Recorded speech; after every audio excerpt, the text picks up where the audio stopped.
नमस्कार। आकाशवाणी से प्रस्तुत है समाचार संध्या।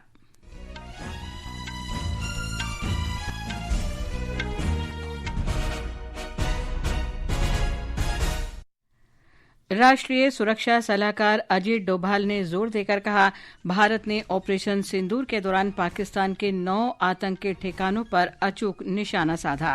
उन्होंने विदेशी मीडिया को भारतीय पक्ष को हुए नुकसान का विश्वसनीय साक्ष्य देने की चुनौती दी। रक्षा अनुसंधान और विकास संगठन तथा भारतीय वायुसेना ने ओडिशा में हवा से हवा में मार करने वाली अस्त्र मिसाइल का सफल परीक्षण किया।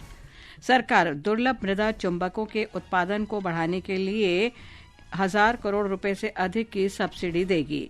छत्तीसगढ़ के नारायणपुर में 22 माओवादियों ने आत्मसमर्पण किया। क्रिकेट में लॉर्ड्स टेस्ट में भारत के साथ मैच में इंग्लैंड की पहली पारी 387 रन पर सिमटी।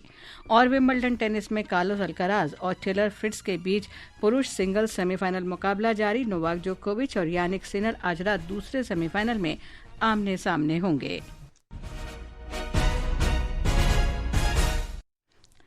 समाचार संध्या के साथ मैं लवलीन निगम। भारत ने हाल में ऑपरेशन सिंदूर के दौरान पाकिस्तान के भीतर 9 आतंकवादी ठिकानों को निशाना बनाया। ये हमले बिल्कुल सटीक थे।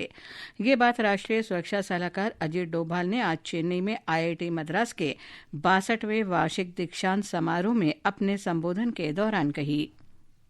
We decided to have 9 terrorist targets in the crisscross of Pakistan. We missed none, and it was precise to the point where we knew who is where. Entire operation was started at 5 minutes past 1 and was over at 28 minutes past 1.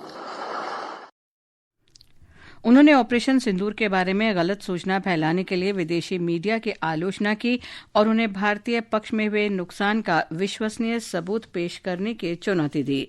Shri Doval ने दावा किया कि भारतीय पक्ष को किसी भी प्रकार का कोई नुकसान नहीं हुआ। रक्षा अनुसंधान और विकास संगठन DRDO तथा भारतीय वायुसेना ने आज स्वदेशी अस्त्र मिसाइल का सफलतापूर्वक परीक्षण किया। हवा से हवा में मार करने वाली इस मिसाइल का परीक्षण ओडिशा में सुखोई 30 MKI से किया गया। रक्षा मंत्रालय के अनुसार अलग अलग दूरी, लक्ष्यों के पहलुओं और प्रक्षेपण प्लेटफॉर्म की स्थितियों पर उच्च गति वाले मानव रहित हवाई लक्ष्यों पर 2 परीक्षण किए गए। दोनों ही परीक्षणों में मिसाइलों ने एकदम सटीक निशाने साधे। अस्त्र की मारक क्षमता 100 किलोमीटर से अधिक है। यह अत्याधुनिक मार्गदर्शन और नेविगेशन प्रणाली से सुसज्जित है। रक्षा मंत्री राजनाथ सिंह ने डिजाइन और विकास में शामिल DRDO, भारतीय वायुसेना और उद्योग जगत की प्रशंसा की। रक्षा मंत्री राजनाथ सिंह ने राष्ट्रीय कैडेट कोर NCC को युवाओं के लिए एक आदर्श मंच बताया। श्री सिंह ने कहा कि पूर्व NCC कैडेट राष्ट्र के मजबूत स्तंभ हैं जो विभिन्न क्षेत्रों में देश के विकास में सक्रिय रूप से योगदान दे रहे हैं। रक्षा मंत्री ने आज नई दिल्ली में राष्ट्रीय कैडेट कोर पूर्व छात्र संघ की पहली शासी परिषद बैठक की अध्यक्षता करते हुए ये बात कही। एक राष्ट्र एक चुनाव पर संयुक्त संसदीय समिति की बैठक आज नई दिल्ली के संसद भवन में हुई।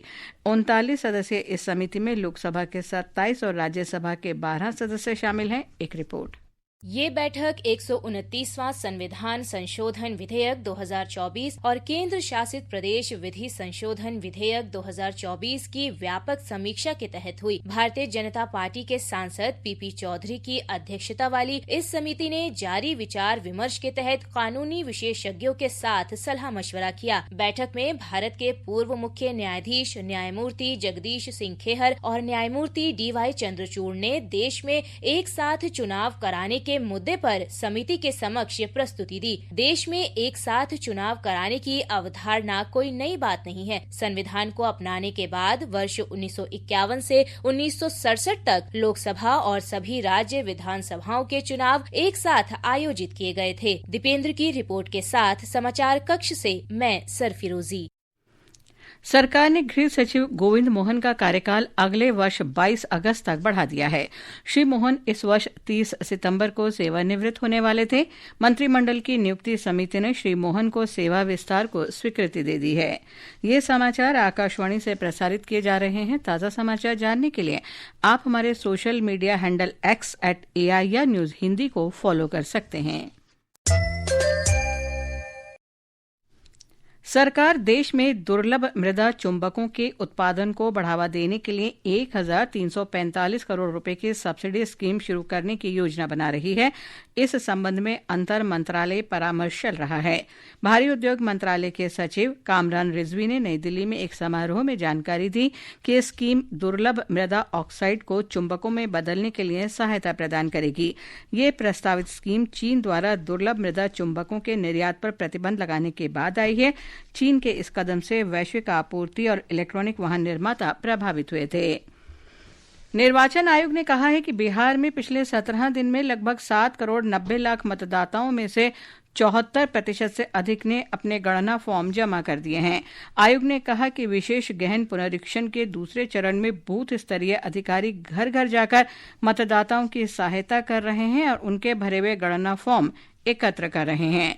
इस बीच बिहार में मतदाता सूची के विशेष गहन पुनरीक्षण पर सर्वोच्च न्यायालय की टिप्पणी को लेकर भारतीय जनता पार्टी ने विपक्ष खासकर कांग्रेस और राष्ट्रीय जनता दल पर निशाना साधा है। नई दिल्ली में संवाददाताओं से बातचीत में पार्टी प्रवक्ता गौरव भाटिया ने कहा कि न्यायालय ने स्पष्ट कर दिया है कि पुनरीक्षण की ये पूरी प्रक्रिया निर्वाचन आयोग के संवैधानिक अधिकार क्षेत्र में आती है। The Honorable Supreme Court made it very clear that it is well within the jurisdiction of the Election Commission of India under the Constitution and the Representation of People Act 1950 to undertake this exercise for more accountability and transparency. We hope that some sense will prevail on leaders like Tejasvi Yadav as well as Rahul Gandhi, and they will introspect and will respect the decision of the highest court of the country. गृह मंत्री अमित शाह ने आज नई दिल्ली में यमुना पुनरुद्धार पर एक उच्च स्तरीय समीक्षा बैठक की अध्यक्षता की। बैठक को संबोधित करते हुए उन्होंने कहा कि दिल्ली प्रदूषण नियंत्रण समिति को जल प्रदूषण को नियंत्रित करने के लिए सक्रियता से काम करना चाहिए। उन्होंने यमुना के लिए सीवेज ट्रीटमेंट प्लांट की क्षमता वर्ष 2028 तक बढ़ाकर 1,500 मिलियन गैलन प्रतिदिन करने के निर्देश दिए। वाणिज्य और उद्योग मंत्री पीयूष गोयल ने व्यापार करने में सुगमता बढ़ाने के बारे में वरिष्ठ अधिकारियों के साथ समीक्षा बैठक की। श्री गोयल ने सोशल मीडिया पोस्ट में कहा कि सरकार अनुपालन बोझ कम करके और कानूनों को अपराध मुक्त करके विश्वास आधारित शासन को मजबूत करने के लिए प्रतिबद्ध है। उन्होंने कहा कि सरकार एक ऐसी व्यवस्था विकसित कर रही है जिससे उद्यमी बिना किसी बाधा के नवाचार और विस्तार कर सकें। भारी उद्योग मंत्री एचडी कुमारस्वामी ने पीएम ई ड्राइव योजना के अंतर्गत इलेक्ट्रिक ट्रकों को प्रोत्साहन देने की आज शुरुआत की। सरकार ने पहली बार इलेक्ट्रिक ट्रकों के समर्थन के लिए योजना शुरू की है। भारतीय राष्ट्रीय राजमार्ग प्राधिकरण ने सुचारू टोल संचालन के लिए गाड़ी पर बिना चिपके फास्टैग को ब्लैकलिस्ट करने की प्रक्रिया तेज कर दी है। सड़क परिवहन और राजमार्ग मंत्रालय ने आज कहा कि ये फास्टैग इलेक्ट्रॉनिक टोल संग्रह के लिए एक चुनौती है। छत्तीसगढ़ के नारायणपुर जिले में 22 माओवादियों ने आज पुलिस के समक्ष आत्मसमर्पण कर दिया। जिला पुलिस अधीक्षक रॉबिन्सन गुरिया ने बताया कि इन माओवादियों पर कुल 37,50,000 रुपए का इनाम घोषित था।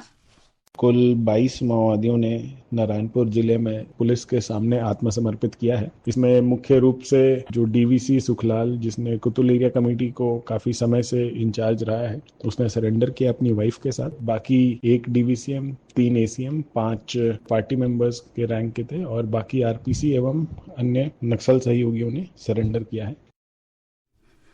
आत्मसमर्पण करने वाले माओवादियों को राज्य सरकार की नई पुनर्वास नीति के अंतर्गत 50,000 हजार रुपए की प्रोत्साहन राशि के साथ साथ अन्य सुविधाएं भी प्रदान की जाएंगी। राष्ट्रीय अन्वेषण अभिकरण ने पुणे में इस्लामिक स्टेट के स्लीपर मॉड्यूल मामले में वांछित एक और प्रमुख साजिशकर्ता को गिरफ्तार कर लिया है। अभिकरण ने आज कहा कि 11वें आरोपी रिजवान अली ने 10 अन्य आरोपियों के साथ देश को अस्थिर करने और सांप्रदायिक विद्वेष फैलाने के लिए कई आतंकी वारदातों की साजिश रची थी।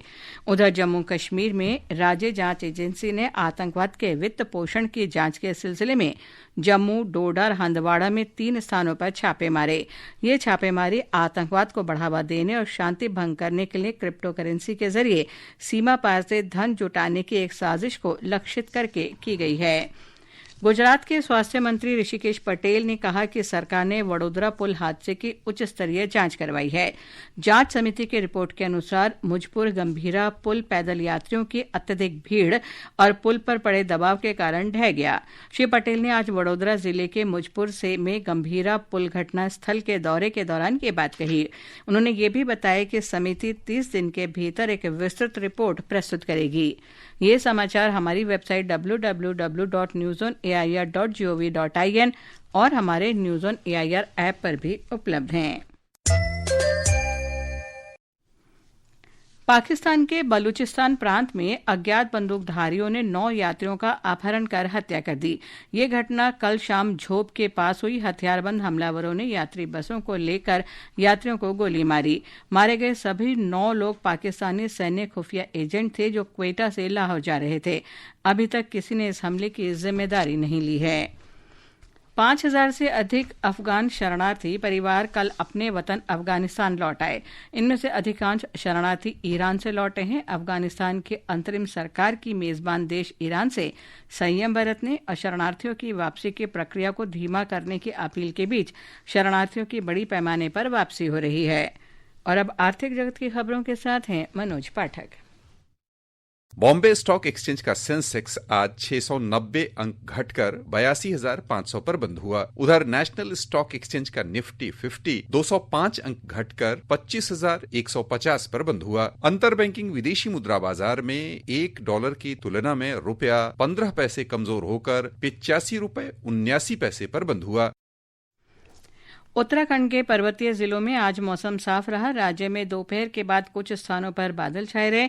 मौसम विभाग ने राज्य में मंगलवार तक तेज बारिश का येलो अलर्ट जारी किया है। इस बीच उत्तर प्रदेश से हमारे संवाददाता ने बताया है कि राज्य के कई जिलों में रुक रुक कर बारिश का सिलसिला जारी है। उत्तर प्रदेश में अब तक मानसून के दौरान सामान्य से 5% अधिक बारिश दर्ज की गई है। हालांकि राजधानी लखनऊ समेत पूर्वी उत्तर प्रदेश में अभी तक सामान्य से कम बारिश हुई है। प्रदेश में पिछले 24 घंटे के दौरान दक्षिण पश्चिमी मानसून सामान्य रहा है। पूर्वी और पश्चिमी उत्तर प्रदेश में कुछ स्थानों पर हल्की से मध्यम वर्षा हुई है। वहीं बुंदेलखंड क्षेत्र में कुछ स्थानों पर आज भारी बारिश देखने को मिली। मौसम विभाग के मुताबिक पूरे उत्तर प्रदेश में कल बारिश तेज होने की संभावना है। कुछ इलाकों में बिजली गिरने और भारी बारिश की चेतावनी भी जारी की गई है। मौसम विभाग से मिली जानकारी के अनुसार 14 जुलाई तक अधिकतम और तापमान में कोई खास बदलाव नहीं होगा। 15 और 16 जुलाई को राज्य के कई हिस्सों में तेज बारिश की संभावना है। ओम अवस्थी, आकाशवाणी समाचार, लखनऊ। उधर हिमाचल प्रदेश के शिमला सहित अधिकांश हिस्सों में रुक रुक कर बारिश का क्रम जारी है। हिमाचल प्रदेश में बीते 24 घंटों के दौरान सबसे ज्यादा वर्षा मंडी जिले के पंडोह में 50 मिलीमीटर दर्ज की गई है। यहां राहत और बचाव कार्य जोरों पर है। राज्य आपातकालीन परिचालन केंद्र से प्राप्त ताजा सूचना के अनुसार भारी भूस्खलन के चलते अवरुद्ध मंडी धर्मपुर राष्ट्रीय उच्च मार्ग 3 को यातायात के लिए खोल दिया गया है। प्रदेश में 184 सड़कें यातायात के लिए अभी भी अवरुद्ध हैं, जबकि 111 बिजली ट्रांसफार्मर और 791 पेयजल योजनाएं भी बाधित हैं। इस मानसून सीजन में अब तक बारिश से जुड़ी घटनाओं में 92 लोगों की मृत्यु हो चुकी है। 172 लोग घायल हुए हैं और 33 लोग अभी भी लापता हैं। रितेश कपूर, आकाशवाणी समाचार, शिमला। 3 जुलाई से शुरू हुई 38 दिवसीय वार्षिक श्री अमरनाथ जी यात्रा कश्मीर के अनंतनाग जिले के पहलगाम और गांदरबल जिले के बालतल रास्तों से शांतिपूर्वक जारी है। यात्रा 9 अगस्त को रक्षाबंधन के दिन संपन्न होगी। भारत और इंग्लैंड के बीच लॉर्ड्स में एंडरसन तेंदुलकर ट्रॉफी का तीसरा क्रिकेट टेस्ट मैच जारी है। दूसरे दिन के खेल में ताजा समाचार मिलने तक भारत ने 1 विकेट पर 69 रन बना लिए हैं। पहली पारी में मेजबान इंग्लैंड ने 387 रन बनाए थे। विंबलडन टेनिस टूर्नामेंट में पुरुष सिंगल सेमीफाइनल में दूसरी वरीयता प्राप्त स्पेन के कार्लोस अल्काराज का मुकाबला 5वीं वरीयता प्राप्त अमेरिका के टेलर फिट्ज हो रहा है। अंतिम 4 अन्य मुकाबलों में 6ठी वरीयता प्राप्त 7 बार के चैंपियन नोवाक जोकोविच का मुकाबला इटली के यानिक सिनर से होना है। अंत में मुख्य समाचार एक बार फिर। राष्ट्रीय सुरक्षा सलाहकार अजीत डोभाल ने जोर देकर कहा, भारत ने ऑपरेशन सिंदूर के दौरान पाकिस्तान के 9 आतंकी ठिकानों पर अचूक निशाना साधा। उन्होंने विदेशी मीडिया को भारतीय पक्ष को हुए नुकसान का कोई भी विश्वसनीय साक्ष्य देने की चुनौती दी। रक्षा अनुसंधान और विकास संगठन तथा भारतीय वायुसेना ने ओडिशा में हवा से हवा में मार करने वाली अस्त्र मिसाइल का सफल परीक्षण किया। सरकार दुर्लभ मृदा चुंबकों का उत्पादन को बढ़ाने के लिए 1,345 करोड़ रुपए से अधिक की सब्सिडी देगी। छत्तीसगढ़ के नारायणपुर में 22 माओवादियों ने आत्मसमर्पण किया। क्रिकेट में लॉर्ड्स टेस्ट मैच में भारत के खिलाफ इंग्लैंड की पहली पारी 387 रन पर सिमटी और Carlos Alcaraz Wimbledon tennis tournament के पुरुष सिंगल्स के फाइनल में पहुंच गए हैं।